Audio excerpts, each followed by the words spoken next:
Join us on Patreon and become part of our journey to uncover history's untold stories. Your support helps us create in-depth content, bring hidden narratives to life, and keep history alive for everyone. For centuries, the highlands of Ethiopia have guarded secrets older than many of Europe's greatest cities. With its jagged mountains, mystical monasteries carved into living rock, and a lineage of emperors who claim descent from King Solomon himself, Ethiopia has stood as one of the most enigmatic and enduring Christian civilizations in the world.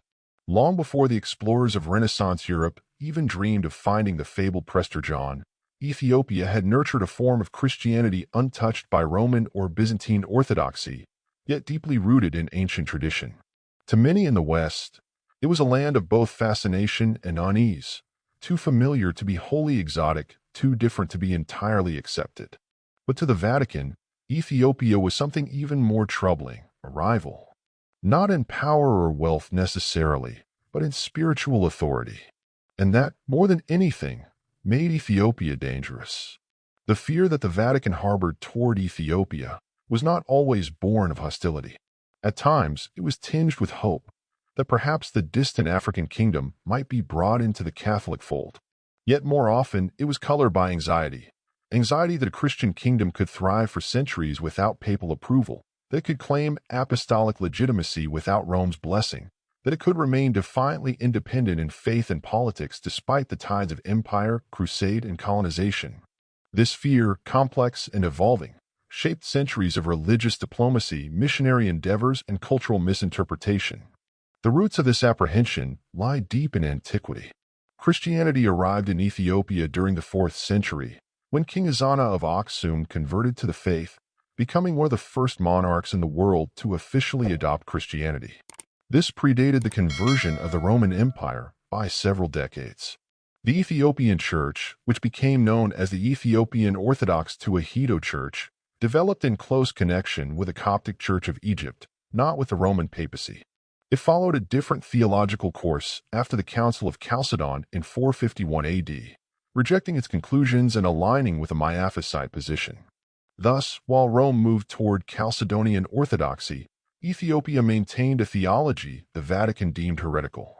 To the medieval Catholic world, this divergence made Ethiopia both a curiosity and a theological threat. The legend of Prester John, a mythical Christian king reigning in the East, emerged in part from a desire to believe in a powerful Christian ally who could help the West defeat Islam.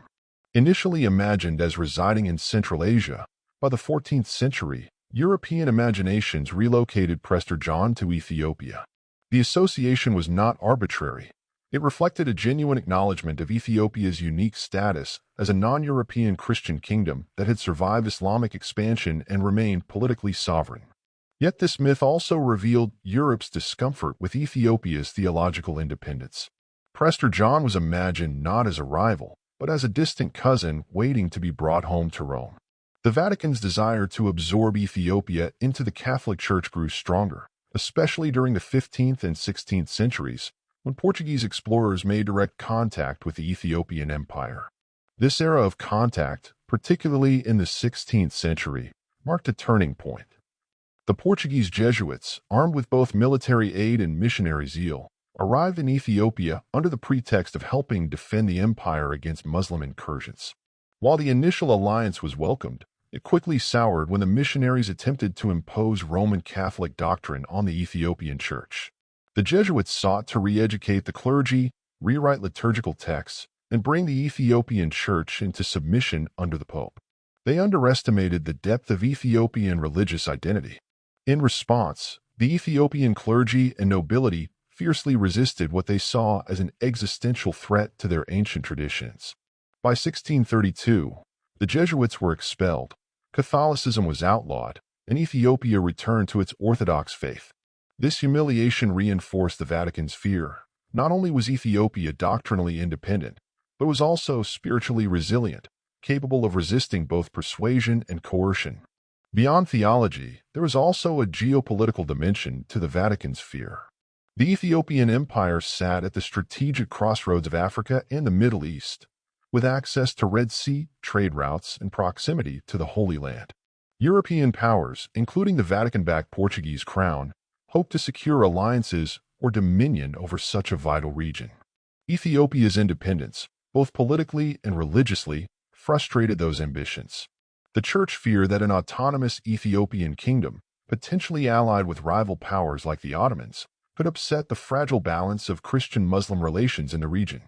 Additionally, the Ethiopian claimed to Solomonic descent, asserting that their emperors were heirs of Menelik I, the son of King Solomon and the Queen of Sheba, gave the kingdom a sacred pedigree that challenged even the divine right of European monarchs. The Vatican's apprehension was compounded by the Ethiopian Church's unique practices, which appeared increasingly alien to Western eyes.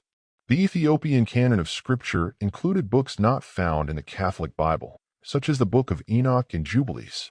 The liturgical language was Guizi, an ancient Semitic tongue unfamiliar to European scholars.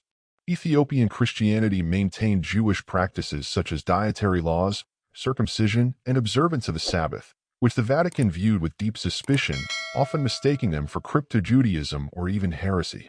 European travelers wrote with both awe and discomfort about Ethiopian rites, monasticism, and iconography. Ethiopia was too Christian to be dismissed, but too different to be accepted. Centuries of isolation deepened the divide. Ethiopia, hemmed in by Muslim territories and mountainous terrain, preserved its independence long after other African Christian communities had fallen. This endurance, while admirable, also made Ethiopia unpredictable. In the 19th century, as the Vatican began reasserting influence globally through new missionary orders and colonial entanglements, Ethiopia once again became a target for conversion. Catholic missionaries returned, but once again faced resistance. Menelik II, the great 19th century emperor, welcomed European technology and diplomatic ties, but kept foreign churches at arm's length. When Italy attempted to colonize Ethiopia, using Catholic missionaries as cultural vanguards, it was defeated at the Battle of Adwa in 1896, a victory that resonated deeply across the colonized world and further cemented Ethiopia's reputation as a sovereign Christian bastion. This fear of Ethiopia persisted into the 20th century, especially during the reign of Emperor Haile Selassie, who projected Ethiopia as a modern, independent, and devoutly Orthodox Christian nation. Though Selassie had cordial relations with the Vatican and even met with multiple popes, the Ethiopian Church remained autocephalous. It was not until 1959 that it achieved full independence from the Coptic Patriarch of Alexandria, making it one of the oldest fully independent Christian churches in the world. The Vatican, while respectful, continued to view the Ethiopian Church as a parallel rather than a partner, a testament to a centuries-old unease that had never quite vanished. In truth, the Vatican's fear of Ethiopia was never truly about the African kingdom's military power or territorial ambition. It was about the threat Ethiopia posed to the narrative of Catholic universality. Here was a church that had never bowed to Rome, never accepted papal supremacy, and yet claimed a lineage as ancient and divine as any in Christendom. In its survival, Ethiopia reminded the Vatican that Christianity could flourish outside its reach, in different languages, different theologies, and different lands. That reminder, both inspiring and unsettling, lingered for centuries.